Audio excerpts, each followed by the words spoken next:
Welcome back, and we're back out here working on the slammed quad bike. I think we're just going to dive straight in. No intro needed. I'm going to start this off by saying welding. Now, welding is not one of those things that you can just kind of pick up, read an instruction book, take your time, be methodical, and it just work. Welding in itself, as anyone who's ever tried it, is really tricky. It depends on how good your welder is. Mine isn't. It depends on what thickness metal you're doing, what the quality of the metal's like, what the quality of your wire is like. It is very much a case of picking it up, taking your time and practicing it a lot, especially with the setup that you've got and the type of metal that you're welding. I don't tend to get any practice when I'm doing this. I tend to always need to weld something, weld it, it goes terrible for about the first 75% of the welding, then it kind of comes good, and then I spend the rest of the time kind of tidying up and making sure that it's good. That's kind of what's happened this time. I noticed that the frame was a little bit wonky last time, so I've rejigged it, tacked it, and I was happy enough to just kind of weld it the rest of the way. But you know the old saying, grinder and paint makes me the welder I ain't. So I'm going to grind it back so it doesn't look absolutely appalling. And otherwise we'll get started on the front. But this time, once I actually cut the brackets that I need for the front trailing arms or lower control arms, I'm going to spend a little bit of time practicing on the scrap piece to make sure, because this bit needs to be strong really. I mean, worst case, the seat bracket snaps, your butt's going to hit the frame. If the front suspension snaps and I'm going semi-quick, then I'm obviously going to be in trouble. So that bit needs to not fall off. So yes, bear that in mind. If you start welding, don't get too disheartened by the fact that it's coming out terrible, because it always will until you put the practice in, get used to it, and you get it nailed. So that said, I am going to bust out my bandsaw, which you would have seen in the last but one episode of me messing around with it, to get these big bits of brackets cut, and then we'll get diving in from there. So again, as a quick reminder, this is what we're doing. This bracket here and this bracket back here just don't go out wide enough to pull these control arms out. So we're going to be cutting a piece for this and cutting a piece for this, getting this all ground back and then welding it all nicely along the top and hopefully a little bit down either side. 13.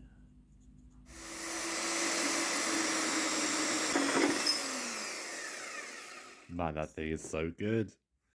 And you get the point. So basically I'm going to set the tripod up, get the grinder out, get the bandsaw going, start cracking through this in a bit of a time lapse, and then just dip in and out just to tell you anything that's important or show you stuff as it's completed, and we'll get this thing in a little bit more of a better position than it is.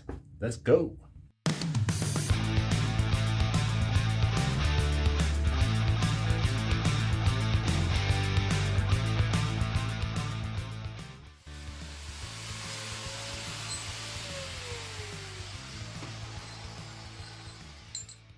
Right, update. I'm still not going to get too close to my welds, even though I've ground them back a little bit. But you can see I've just tried to get in there. I really need to get one of those finger like files, the electric ones. They're really good for getting in these small areas. That'll make that a lot better. But that's basically done for now. As long as this doesn't fall off, then it's going to do its job. Now these, I've made these plates. I actually did make them a little bit smaller in the end. They didn't need to be quite as overkill as I did. And I just started to grind them back so I can weld it. Now this is going to be tricky, because again, I need to get the gun in there, and also I don't have one of those little files I can get all this paint off. But the plan is if this one goes on the back or the front, then I'm going to be able to at least weld along this seam here. And then if I can, again, if I do this, I can get some of this paint off. I'll try and weld it a little bit at the bottom of the frame as well and down the sides. Basically, I'll try and get weld on it anywhere I can to get it strengthened, and on the back of there as well. So I'm going to just quickly drop this down.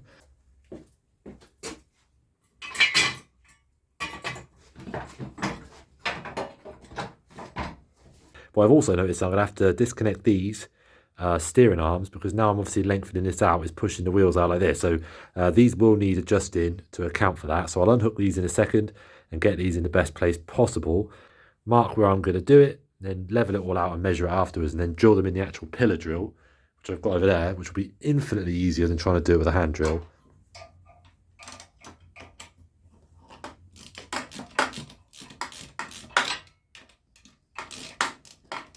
Okay, so that's everything measured up. So basically I've measured exactly how much this is going to overhang, and I'm going to go basically right smack in the middle. I think once I've actually got that sort of basically 10mm hole, that is going to take up that whole space.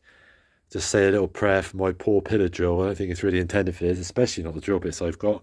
But we'll give it a go. We'll take it steady. I'm going to do a small sort of slow sort of pilot hole first. Then I'll probably crack the step drill out afterwards.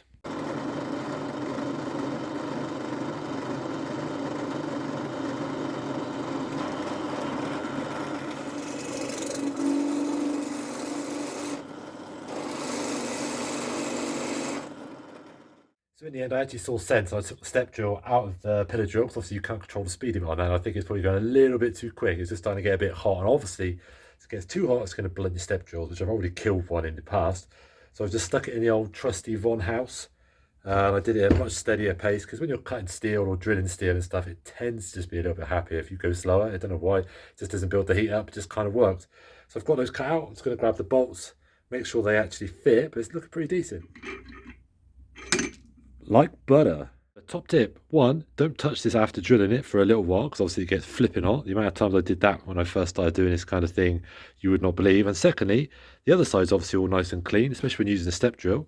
But what you want to do is just flip it over, put the step drill on there, just give it a couple of zips, and it'll take off all these sharp burrs because essentially it'll just use the next step up just to curve it out. Just makes it a little bit nicer for you. Just like this.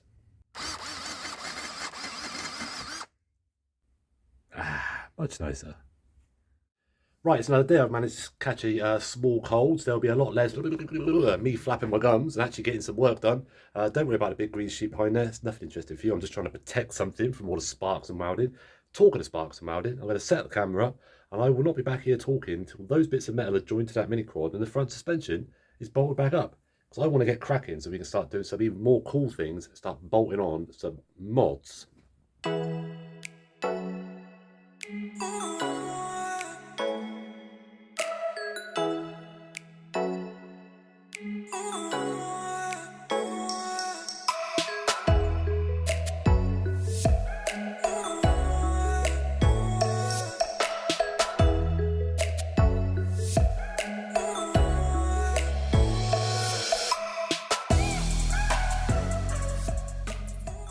Might have hit a problem. So it was all going really well. I said I wouldn't be back until I finished it, and I actually meant that. I was just about to bolt the suspension back up before we started chopping the springs and everything, and I've hit a slight issue, and I thought I'd fixed it. It wasn't a massive issue. I'm going to turn the camera on, and I'll show you what I mean.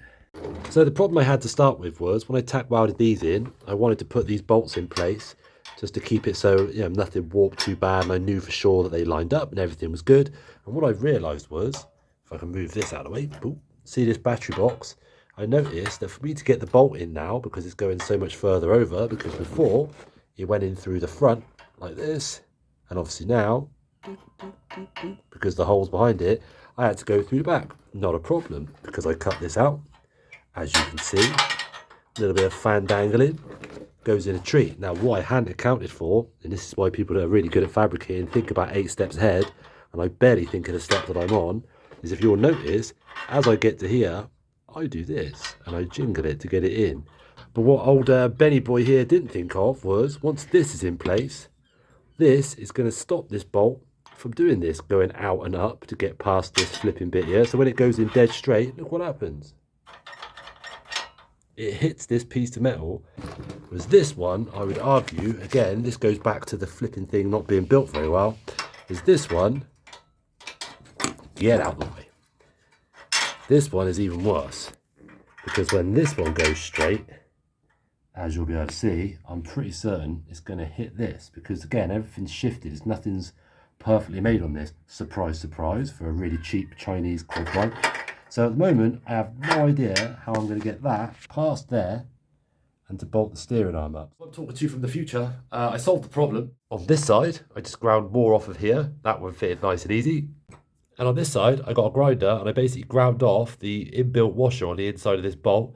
And that fitted. Don't worry, I haven't tied them up properly yet. That's why it's not up to the side. But either way, no more talk about bolts and lower control arms. Now it's time to lengthen these by chopping them in half and adding some extra metal. So let's make this nice and easy. Chop. Chop. And and throw. That was easy. Now obviously it wasn't that easy to do it, but I didn't want to bore you with all these kind of things. But actually in the end, I only extended it by 30mm, and it was actually a piece of old Cinquecento gear stick from when I cut up a gear stick to make a custom one for my turbo one a while back. And it fitted perfectly. I just basically just rounded off the hexagon part of the track rod when I actually cut it in half. Just made it slightly round, put it inside, and then hammered it into the actual tube. And it worked a treat. I mean, it doesn't not dead straight. It's not the strongest thing that ever exists, but it should in theory stop me hitting any walls and stuff, which is the main thing. Now, actually, I've got a bit of stroke of luck for this next bit, because I've worked out if I wind these down to their absolute lowest setting, they actually fit. I don't have to cut them, I don't have to mess around, and these do not budge. I mean, I've stood on these and they don't even squish a little bit, which is perfect, because as soon as you start to bounce up and down on this, the wheels turn in loads. The geometry on it is awful. Anyway, so I'm going to bin these on, and then I can finally stand on it and see if the whole thing falls apart in a shower of sparks and proves my Welding to be as terrible as I think it is. Well, there you go. That is the suspension done, or basically done. It's very slightly higher at the front than I originally wanted, but actually, I don't know if it's been taking these apart and doing some other stuff, but there is actually a little bit of give in these now. So when you jump on it, it does actually get pretty close to hitting the floor. So I'm going to call that good. So yeah, it looks pretty sweet. I'm going to do the ultimate test though. I'm going to put my not massive frame on this. Oh God. And give it a little jump. Well, it didn't snap straight away, so that's something. The old testeroo on the steering. Okay, it's pretty heavy. This is going to be so sick. It is time to hit the pause button on the mini quad project, because I forgot the MOT was up on the Lemon. So I've dragged it in to A, get it off the road, keep it nice and legal, and B, for once, now I've actually got a little bit of time in my hands, I'm going to check it over and make sure everything's sorted. So I'm just running through it now, just checking over a few things, make sure there's nothing that's going to stitch me up for the MOT. I won't be covering that because it's all pretty basic stuff, but I will be doing my lanyard guard episode soon, hopefully. So for now, we'll leave it there. I've got a nice little package of stuff turning up for the mini quad soon, hopefully. I think I've decided what engine to go for. I'm hoping I don't regret it. But yeah, it was just a nice short episode today. Stick around if you want to see how that progresses. It's currently sat in a corner sulking at the moment because it's upset that I'm leaving it alone. But as soon as the lemon's out of the way, I'll drag it back in and we'll get it finished. And don't forget, even though it's the new year and you probably don't have any money left, go check out my online store. I still haven't managed to get it to a place where I can take these off of the drop shipping company. So they are still a bit more expensive than I would like. But the t-shirts are really cool, at least I think so. And I'm well overdue putting the new one on there. So give it a look.